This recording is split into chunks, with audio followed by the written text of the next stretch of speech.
இன்றைய தியானம். நீர்த்துளி.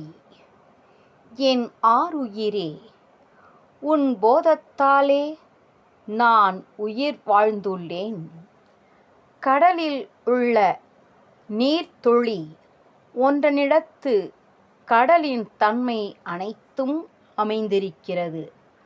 அந்நீர்த்துளியை முற்ற அறிவதும் கடலை அறிவதும் ஒன்றே. ஆனால் கடலினின்று அந்த துளியை பிரித்து வைத்தால் அது விரைவில் உலர்ந்து போகும். அதை காப்பாற்ற யாராலும் முடியாது. நீர்த்துளி போன்றவன் மனிதன், கடல் போன்றவர் கடவுள்.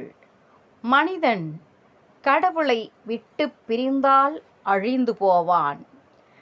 நின் போதத்தாலே நினைப்பு மறப்பும் என்றால் என் போதம் எங்கே? இயம்பாய் பராபரமே.